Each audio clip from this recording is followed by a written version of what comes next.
Вот знакомо вам это чувство, когда внутри вас есть желание, горит идея, но тело словно связано веревками. Если вы когда-нибудь ловили себя на этих мыслях или на каких-то похожих, с вами все нормально. Более того, это признак, что внутри вас есть нераскрытый огромный потенциал. И вот иногда мы в таком состоянии смотрим на тех, кто ярко проявляется, и, возможно, завидуем даже им. Но поверьте мне, им так же страшно. Так же страшно, как и нам. Но нас отличает один момент. И сегодня мы об этом с вами поговорим. Я даже проведу вам одну маленькую сессию. Я студентка психфака, давайте начинать. Вот этот страх, что нас раскроют и все узнают, какие мы есть на самом деле, что это? Феномен самозванца. Это искаженный способ мышления, когда человек недооценивает свои способности и переоценивает удачу. И в его основе лежит не как нам кажется страх, а самый настоящий стыд. Стыд из детства, когда мы почему-то выучили, что быть собой — это опасно. Нас за это накажут, и лучше спрятаться и казаться кем-то другим. Особенно помните вот эту фразу «а тебе не стыдно?» Вот-вот.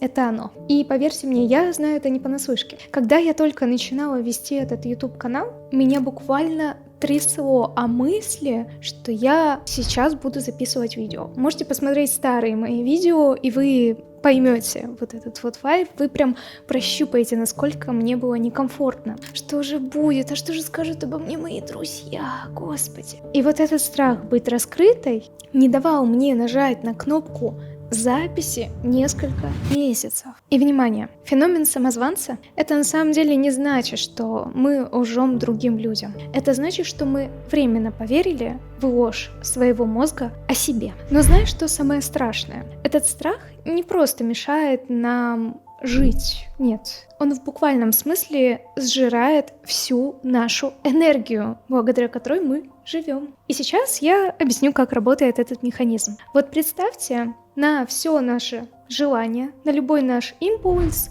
Вселенная дает нам энергию. Мощную, чистую, прекрасную энергию. Допустим, я думаю о том, что хочу поехать на море. Но когда мы вместо того, чтобы подумать, ага, прекрасная идея, поехать на море, пойду-ка я отложу на это денежки и в следующий год съезжу. Мы говорим себе, нет, на море лет через 10, может быть. Надо думать о другом, о чем угодно, там можете свое подставить. И мы берем эту чистейшую энергию, которую наш организм нам дал на воплощение этой цели, и что мы делаем? Правильно, складываем на наш склад потом. Нет, это желание не сидит там просто так и не ждет, когда мы его воплотим. Оно начинает кушать нашу энергию для того, чтобы существовать. Кстати, то, что Фрейд назвал когда-то вытеснением, требует колоссального количества нашей психологической энергии каждый день. И этот механизм поедания очень умный. Нет, он не сидит там на нашем складе мозговом и не просто поедает нашу энергию. Он нам время от времени дает понять: эй, привет, я здесь, обрати на меня внимание, он там что-то светится, гудит, покажи, вот, я здесь. Но что мы делаем правильно? Мы также продолжаем пугаться, говорить себе: нет, не сейчас, сейчас не время, я не могу это выполнить, я не могу это сделать когда-нибудь потом. И так может пройти год, 2, у кого-то 10. А что же с нами происходит потом, когда силы кончаются? Особенно если таких коробок много с отложенными желаниями.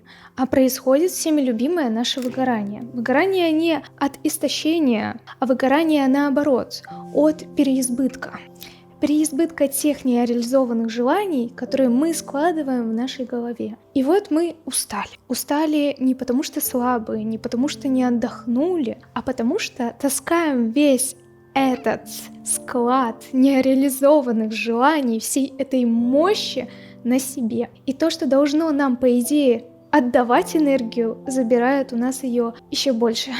И вот теперь на секунду закройте глаза и представьте, сколько у вас этих коробок с нереализованными желаниями, со всеми этими целями хранятся. Если их много, вы представляете, сколько энергии вы каждый раз подпитываете, когда вы ее просто можете освободить и получить из этих коробок в 2-3 от исполнения этих желаний энергии. Так вот, как же открыть все эти коробки? На самом деле очень просто. Мы очень часто стремимся к одобрению, и это правильно. Но мы стремимся к внешнему одобрению родителей, друзей, родственников. Но то, что вам может помочь, это одобрение внутри себя. Ваше собственное одобрение ваших ценностей, ваших целей и желаний. Вот люди, которым мы часто завидуем, из-за того, что они ярко проявляются, могут эмоционально там делать то, что мы не можем, да? Они имеют это одобрение. Они умеют одобрять себя до того, как сделают действие, подбодрить себя, а не после. И давайте сделаем это с вами прямо сейчас. Это займет всего лишь 1 минуту. Закройте глаза и выберите одну коробку с вашего склада. Вспомните одно желание, которое вы давно откладывали. Не самое большое, какое-нибудь даже маленькое. Давайте начнем с этого. Написать кому-то, кого вы давно, допустим, не видели. И скажите себе мысленно: «Я тебя вижу». Признайте это желание, что вы действительно это желаете. Попробуйте отключить своего критика, который там внутри говорит: «Эй, а почему ты раньше меня не увидел? Почему ты раньше не увидел это желание?» Нет, уберите это все. Просто посмотрите факту в глаза. Вы хотите этого, и дайте себе разрешение. Дайте себе разрешение хотеть этого. Да, я этого хочу. Потому что это самый важный шаг.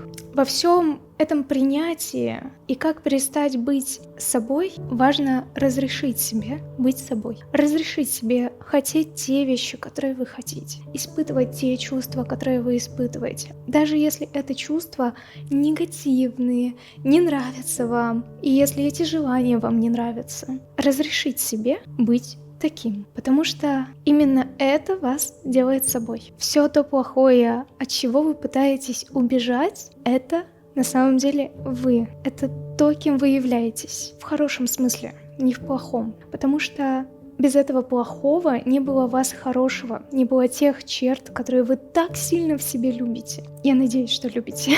И похвалите себя. Похвалите себя за возможность, что вы смогли разрешить и посмотреть на вот эту вот внутреннюю коробку, внутреннее желание, от которого вы давно уходили. Похвалите себя за смелость признать это, за смелость проявить любовь к той части, которую вы не очень любите и не очень принимаете. И вот сейчас у меня к вам один вопрос. Что вы чувствуете? Если вы действительно это сделали, а не просто посмотрели, как я с вами мягко разговариваю, а действительно сделали это упражнение, или, может быть, потом сделаете. После этого обязательно почувствуйте в теле, что у вас изменилось в голове, стало ли вам легче или стало хуже. Буду рада, кстати, если вы еще об этом напишите в комментариях. Просто даже не обязательно в деталях, легче или хуже стало, потому что мне очень интересно, насколько это действует через экран. Если у вас не получилось, в этом тоже нет ничего страшного. Но вы можете, помните, всегда попробовать 2, 3, 10 раз. И у вас обязательно получится, если вы поставите себе цель такую. Суть того, что я вам дала, в том, чтобы посмотреть на то, каково это быть собой. И посмотреть именно вглубь. Перестать этого стесняться. И я надеюсь, очень надеюсь, что у вас это получилось. Вы можете это делать каждый раз, когда сомневаетесь, ваша ли это цель или нет, если вы какую-то цель себе ставите. Или когда понимаете, что вот из этих вот ситуаций, которые я вначале объяснила, рассказала, когда вам там хочется что-то сказать, но вы не говорите. Или когда вам хочется сделать, но вы не делаете. Возвращайтесь к этому. Разрешите себе этого хотеть и похвалите себя за то, что вы хотите это сделать. Даже если не делаете. Если вы не делаете все равно что-то. Не ругайте себя ни в коем случае. Выключайте критика. Если вы будете включать критика, он будет все делать только хуже. Усугублять ситуацию очень сильно. И помните, что в глубине души, если мы чувствуем, что с нами что-то не так, то, к сожалению, окружающие люди тоже это будут чувствовать. А если мы понимаем, что с нами все окей, с нами все нормально, то и мир будет отражать нам наши мысли. Страх быть собой, к сожалению, не исчезнет полностью. Он так или иначе все равно будет к нам приходить. Избавиться от него — это скорее что-то, знаете, как можно марафон сказать. Просто так вы от него не избавитесь, только работой и желанием. Но это видео лишь, наверное, первый шаг к тому, чтобы быть собой. Но зато очень мощный. Если вам это видео было полезно, то приглашаю вас посмотреть еще вот это вот мое видео. Оно тоже будет очень полезное для вас. И ставьте лайки, подписывайтесь на мой канал. Спасибо вам огромное за просмотр. До новых встреч!